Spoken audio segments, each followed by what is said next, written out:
So what's Oxford going to do about all of this? How are we going to test for enhancement? Are we going to test? And what are the equity implications of these things? What happens if only rich kids can do this stuff? What does that do to society? Will it increase inequality or not? Or should we have an active program of sending enhancement to poor people to give them a little bit of a leg up? All of these sorts of questions will be questions that are active in the future because the technologies will exist for levels of chemical, genetic, and other enhancement which we're only beginning to imagine at this point. So fundamental ethical questions, fundamental equity questions, access questions.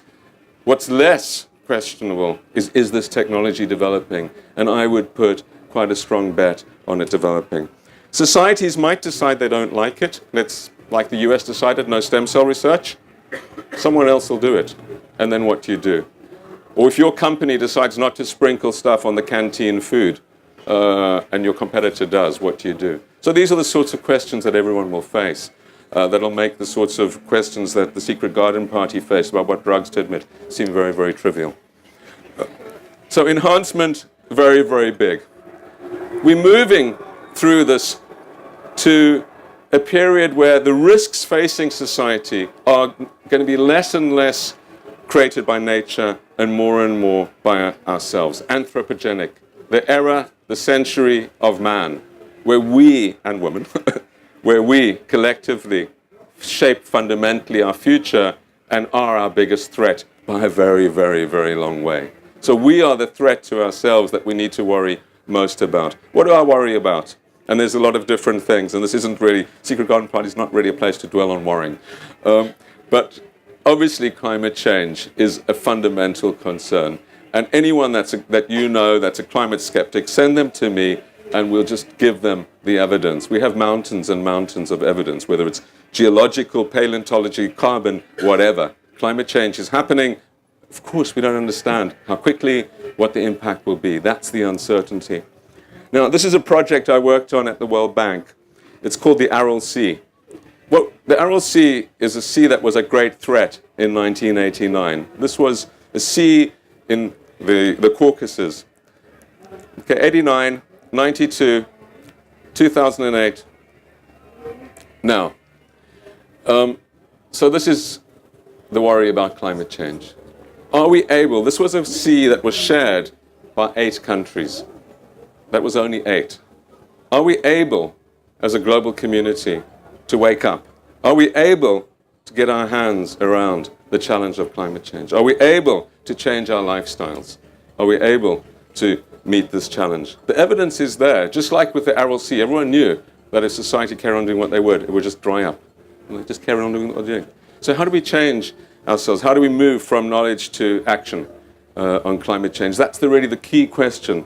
And I'm not too happy that we're going to make it. And part of this challenge is because we really have to believe that we've put up the problem.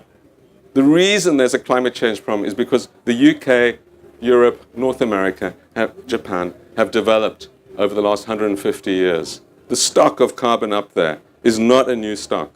The stock has been accumulated since the Industrial Revolution. It is the product of the Industrial Revolution and everything that's happened subsequently. And so we can't say to the developing countries, sorry, atmosphere's full, you have to think of something else to do other than driving a car or having electricity or whatever else you want to do that we've got. We've got to say to them, you have the same rights as us. We're going to have to just make sure you can do this without killing the planet. And that means that we have to show the way. We have to be more fundamental. We have to cut back further. And we have to do much more. And we have to do it first if we want others to believe that we're credible. So how does that happen? How we're going to do it is absolutely key. And part of this is a behavior thing. A lot of it's politics. A lot of it's economics. A lot of it is also technology. And we can do it. This is a car we're developing in Oxford. And what you see is that this thing can do 6,000 miles per gallon. Okay? There's obviously some scaling and other issues now that we've got to sort out.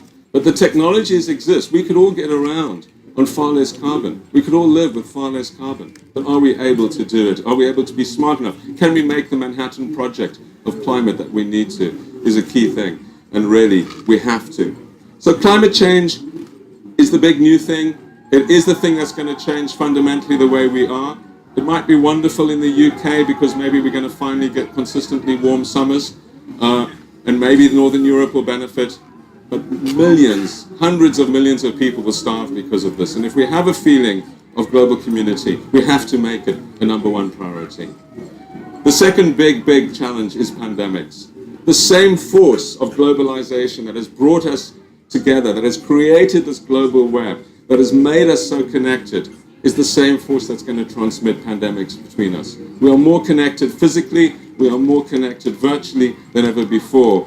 Half of us live in urban areas. 50% of air traffic goes through 30 airports in the world. I can go on with these connections, the nodes of our connectivity. And obviously this sort of thing brings people together. So we're more connected, and of course we're more connected to animals as well because we're eating more and more meat and they're all around us and we have lots of meat food chains. So how we move away from that, and it's very interesting, the next debate is on vegetarianism. And of course there are two powerful reasons to go vegetarian. One is ethical, the other is just the climate and other debates around what the future challenges are. Food being key to that. This is a big worry, and the side of it that I'm particularly worried about is the relationship of land to those that really want to harm it. I mentioned in every global village there might be village idiots. The problem with the 21st century is it's the first century in the history of humanity, not only where we are so connected, that we really do live in a global village, but actually where one individual or a very small group of individuals for the first time in the history of the world can kill a large part of the world. So that is new. The power of the individual. We see it on the internet, put something up, destroy someone's reputation, create a swarm around you, move on the internet. Individuals have power, which was inconceivable in other areas. But nasty individuals who might just feel crazy have more power. So I'm not that worried only about, say, Islamic fundamentalism or jihadism. That's obviously a big worry. But I think that those people want to take over the world, and therefore they want a world that actually works, that has food and agriculture and people on it. People I worry more about are sort of the crazies, you know, like Waco, Texas, Armageddon, my girlfriend left me, my mother doesn't love me, I don't like the world, I want to die, and I want everyone to die at the same time. That's the sort of person that worries me. Crazies, pure crazies. And the big challenge for all of us is how do we make sure that there are no crazies around that have done very good biochemistry degrees and have DNA synthesizers and can recreate, say, a smallpox or Ebola or something like that. So we need to think about this, and we need to make sure that as we develop these technologies, we make sure that there's some sort of ethical base for their use. And that's true of these more and more powerful technologies. The ethics of technology and the ethics of technological change is absolutely central. Conflict is pretty stable. I don't think that we're going to blow ourselves up with nuclear war, although obviously one worries about Israel and Iran and other places. I'm more worried about eccentric individuals that have very powerful weapons. So I think that the global community is providing a harness for democratic and even non-democratic actors hurting each other in really fundamental ways.